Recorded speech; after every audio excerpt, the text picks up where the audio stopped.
scientists who are desperately trying to find the lost notebook of Nikola Tesla so they can create a weapon that will destroy downtown LA during the G20 World Economic Leaders Summit. Are you riveted as I am? Woo! Yeah, okay, coming in 3 months maybe. Derek Morfell is here. He's the Winter Star Productions leader, and he is my producing partner. So give Final Frequency a round of applause. This is our 17th annual film festival. So this panel is a long time in coming with the AI panel, and let me get to that now. Nicole McKenzie is to my immediate right, your left. She is a partner in product marketing and a manager at Google Cloud AI, where she is a member of the Christians in Google group. And she had, yes, there are Christians at Google. Woo! She has a strong passion for diversity and inclusion in tech and in the workplace. She was born and raised in Atlanta, Georgia. She has a BBA in marketing, and she graduated from Georgia College and State University. She's also a member of Google's Deafglers group and helps with interpreting at her local church. Please welcome Nicole McKenzie. Woo woo! Now, if you've been here at some of the other panels, you'll know this guy, Ash Grayson. Woo! And he is a producer, director, and leader in digital and social media strategies for motion picture and TV and other intellectual property. His company, Ribot Media, has marketed and social managed over 100 films and helped deliver more than $1 billion in box office revenue. Please welcome Ash Grayson. And next on the docket is Mr. Keith Roush. He's our sponsor with Roush Media. He's a founder and colorist, senior colorist over at Roush. They do a phenomenal job. If you're a filmmaker, you want to know Keith because he gives you really beautiful images.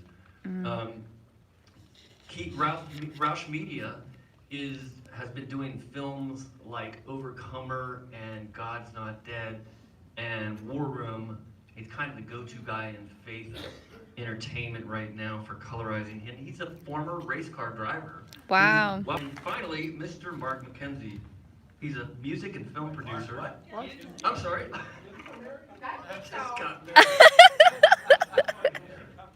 Let's start over. And to my farthest right is Mr. Mark Joseph. He's a music producer and film producer. He produced a film called Doonby and America, Imagine a World Without Her. He's an author, and he founded MJM Entertainment Group, which has marketed 67 films since 2001. He's currently producing the films Reagan, No Safe Spaces, and the sequel to Chariots of Fire. Ready for that one? Huh? Woo! In marketing, he has marketed Unplanned, Gosnell, Chronicles of Hernia. My film. I made a film. It's a medical drama called Chronicles of Hernia, and it was Ed Wood meets Spinal Tap, basically. Starred me and my dog. Not joking. Dog was dressed up like a lion. He was Aslan. Oh my gosh. So let me start over. Mark Joseph is a music producer and film producer. Doonby in America, Imagine a World Without Her. At MJM Entertainment, he has marketed 67 films. He's currently producing Reagan, No Safe Spaces, and Chariots of Fire. In marketing, he has marketed Unplanned, Gosnell, The Chronicles of Narnia, and The Passion of the Christ. His awards include a GMA Music Award for his role as producer of the rock soundtrack for The Passion of the Christ. Wow. His books include Rock Gets Religion and The Battle for the Soul of the Devil's Music. He's been a regular contributor to USA Today, The Huffington Post, Variety, and The Hollywood Reporter. Please welcome Mr. Mark Joseph. That was a mouthful.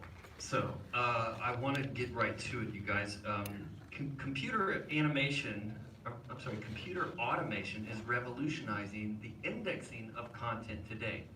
This is something that can give you the fastest possible productivity. Generates a ton of data, and sometimes it's hard to interpret what they get. But this is the wave of the future, and the question to be posed is will all humans, including writers, one day be in competition with artificial intelligence?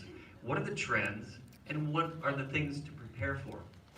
So, The technology is already fighting back. the tech revolting. Oh my God. So we can start with a representative of Google, and that would be Nicole McKenzie. Nicole, tell us a little bit what you can about Google's advances in this space. So real quick before I go too deep into any kind of response, I do have to say anything I say today is just a representation of my own beliefs. I do not represent Google here, it's my employer, but I'm here to talk to you today from a Christian and technologist perspective, just from the span of my whole career. So we were discussing this before we came up here, and it's a great question, and there's people on both sides, right? There's, this will never happen. You can't have machines, automate these processes, and there's people who believe that's all there's going to be in the future. And so I think maybe to kind of open the discussion from my perspective, when we think about AI, kind of demystify it for the audience, if we demystify AI, we're not at Skynet, right? So AI requires still a significant amount of human intervention, training, intention. And so we're not at a place where machines are running our lives and we're at risk of that. But the question posed, right, about writing and replacing jobs, as a believer, I believe that we are created, of course, with souls, right? And we're inspired by God, we have creativity. And what I see in this space is machines can do anything, or they can replicate behaviors anywhere there's patterns or behaviors, right? But something that I don't believe was use artificial intelligence to help generate a story, right? But I don't believe it'll ever fully replace a human. So I asked my panel earlier to strike a robot pose. So strike it. Yeah, see that? There are scary robots, and they're like in Terminator, and then there are robots that like you're. An auto levels button, and it generally kind of balances your image. Or if you're using DaVinci Resolve, there's kind of maybe some kind of auto button on there that makes your images look better than maybe they otherwise did, or makes a little bit contrastier and more colorful pop, because those are things that we can quantify easily in a computer, but those are not things that how much you want to ultimately push that image.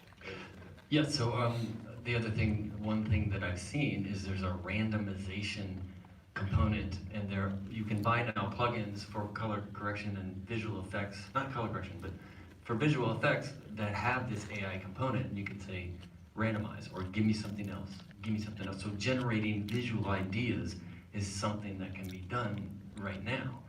And at some point they're going to be like doing things that maybe you couldn't conceive of in this day and age, and it can possibly advance. So you kind of start to see that the AI is going to touch every single industry. It really has to do that. I can't think of an industry or a way of life that you won't be impacted like this, especially with food service and workers in general. If an employer can cut out a pension plan or a workers' compensation plan, you think they're going to do it? You bet they are. So it goes down to actors too, and Mark Joseph has looked at, for his movie Reagan, replacing what would be an actor's job with possibly Reagan himself. Yeah, we ultimately decided not to, and if you've seen online, we signed Dennis Quaid to play the role of Reagan. But we spent a lot of time thinking about it and talking to companies that do that. With someone like Reagan, there's footage of him from basically the age of 26, 27, something like that, very young, so you really could do it, technically.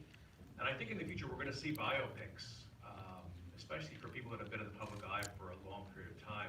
We're going to see the biopic with the actual person, right, playing the role, with technology being what it is. On the other hand, there's a couple of downsides. First of all, our company markets films that somebody else produced, and then we also produce films ourselves. We get to wear both hats. And and I'm a bit unique in that I always wear both those hats. And so from a marketing perspective, it's really important to have the support of that actor as you go out into the field, right? And so you have no actor if the computer is the lead actor in your biopic of such and such person. That's a huge loss to the efforts to get that film out there. We participated in the marketing of a film called Unplanned. The film, you met Ashley Bratcher yesterday, terrific actress, and before we wrote the story about her and her mom and all that, she was not a well-known household name that shows would put her on easily. And so we kind of had to make Michael Lindell, Mr. My Pillow, kind of the star of the film because he was one of the financiers. So that's an example where if you don't have an actor, it really does set things back and makes it difficult. You can't say, hey, we'd like to be on your show with our computer that puts Ronald Reagan up there.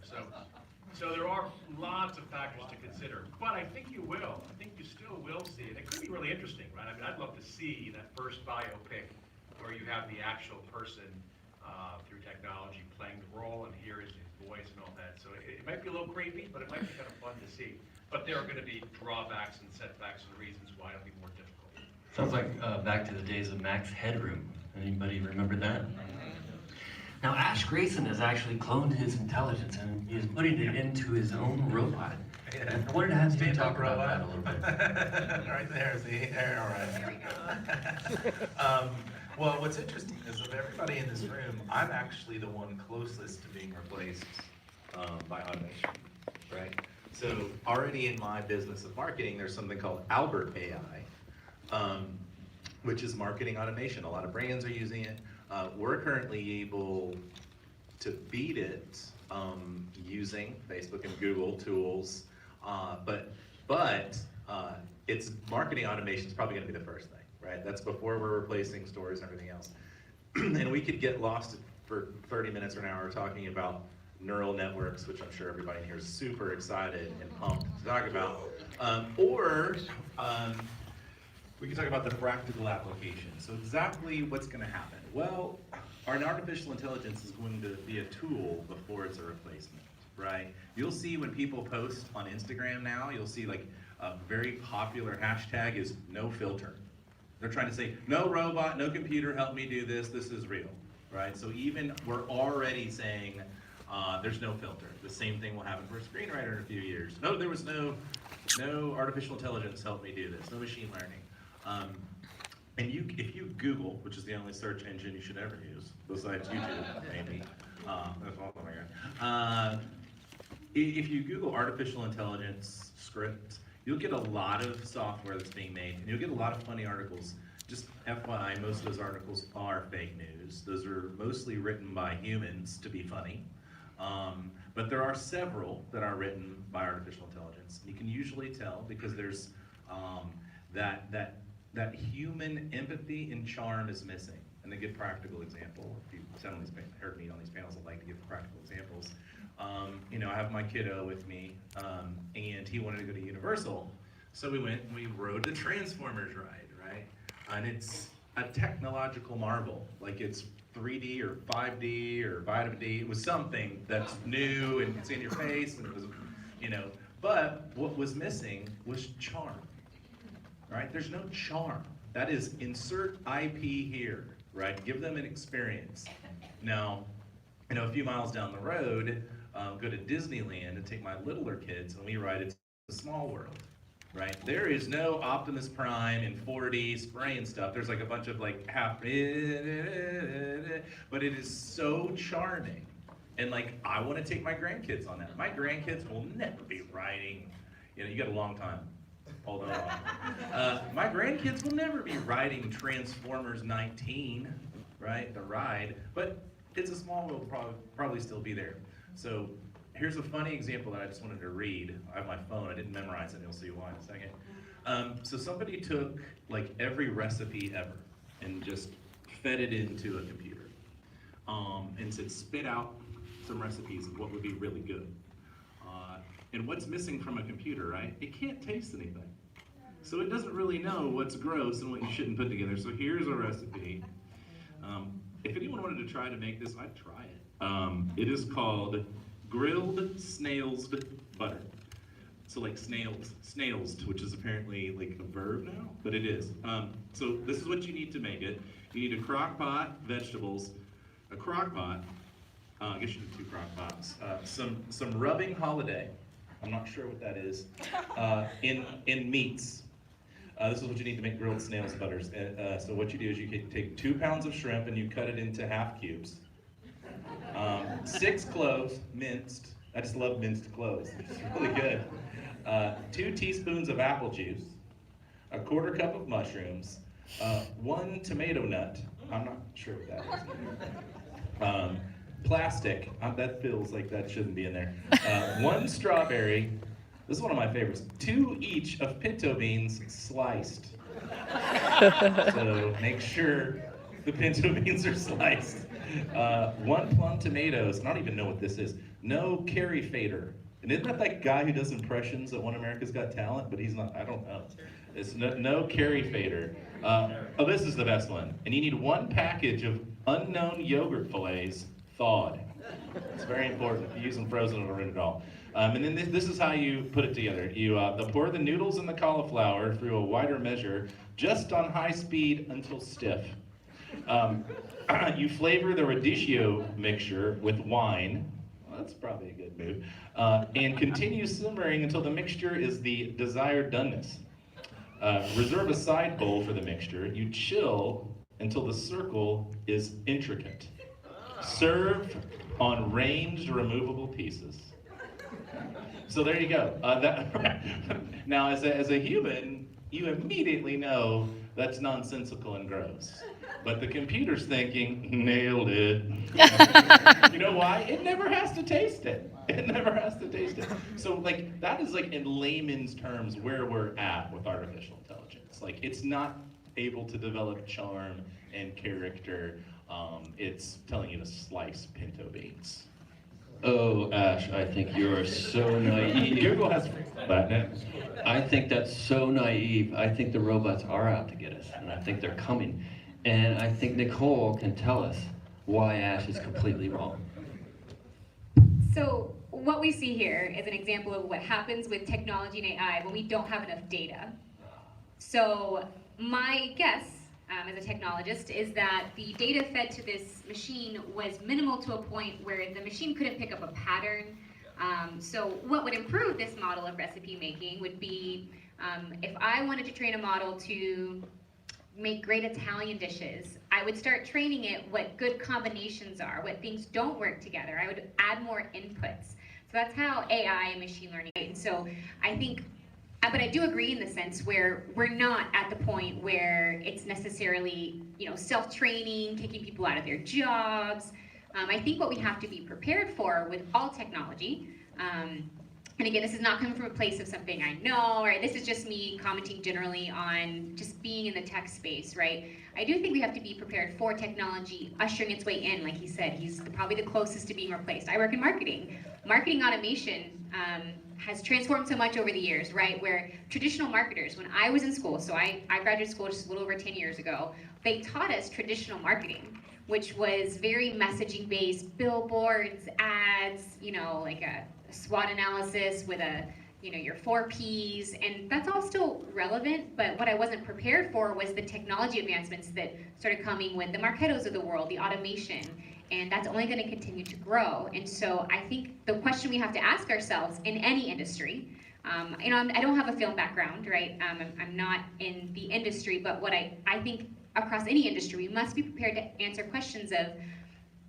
what are we going to do when, how do we handle ethical, situations? How do we handle, hiring people, right? Like, in the case of this film festival, like, how do we judge when people have all this technology at their hands on skill when the technology is helping, right? I'm not sure if you guys remember a few years ago, there was a national or a worldwide photography competition, and the artist who won, the photographer who won, it was later found he had taken 2 photos and merged them together. Now, the argument in the I guess across the board was, well, on one side, people are saying, well, the scene still represented what happened, He just took two scenes and made them closer together.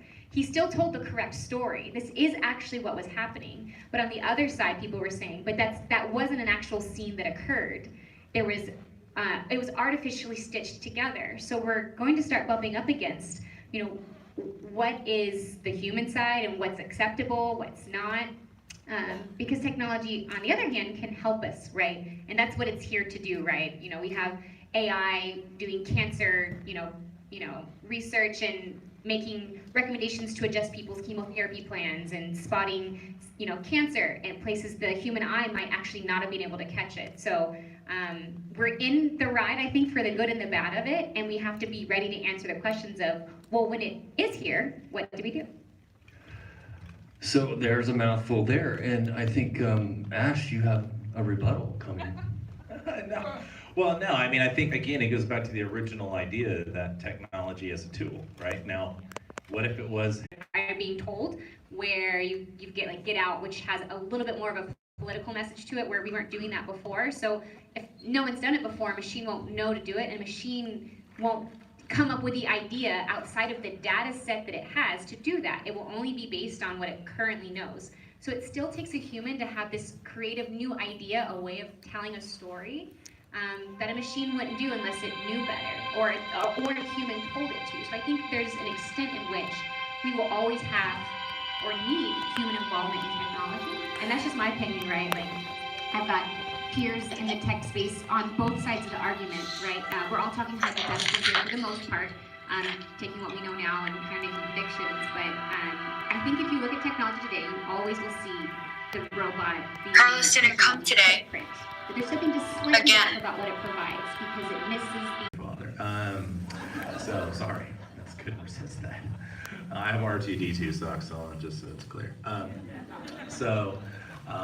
He really does. I just saw it. Yeah, that's not a lot. I kind of wish it was, but it wasn't.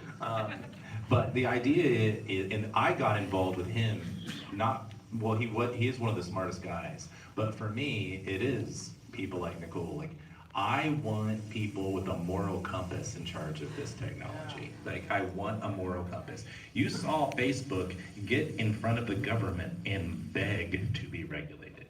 Please, because we don't want to have the decision be ours on whether this is okay or that's okay. And here comes two self-driving cars towards each other. One's a 75-year-old man with cancer, one's a 21-year-old kid that's almost cured cancer with his research. One's a 21-year-old kid that's almost cured cancer with his research. What do you do, right?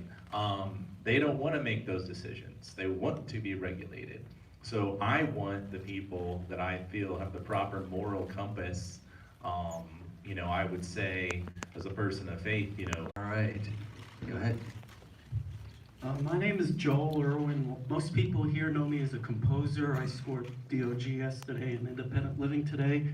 What most people don't know is I spent 40 years in technology, and I did graduate work in artificial intelligence in 1972 to 74, where we worked with expert systems to diagnose glaucoma disease. I want to concentrate the question with all of you for a second to talk about the creative process and getting things to help the people that are the creatives in film, since we haven't spent a lot of time on that. In the music business that I'm in, we spend a lot of time getting into the nitty-gritty, especially if we're doing scoring electronically, where we have to actually get down to how every single instrument operates. My point is, we need something that allows me as a composer, for example, to take what's called a jazz lead sheet, and like we do in real life, an expert system, and put it out there and just have something improvised for us the way they do it in real life. We need the ability to allow us to take things that take weeks to score and allow the expert musicians inside the system to do it for us. Where are we going for composers or other creatives such as cinematographers or storytellers or scriptwriters? Well, since I'm a little bit more on the creative side here, I definitely see that being possible and needed. And it's actually going to take, it's a community, it's kind of open source community of things, and there's actually, Google has a lot of mean, she can speak to this, but open accessibility on the cloud, what do you call it? We have a lot of open source. Yeah, open source.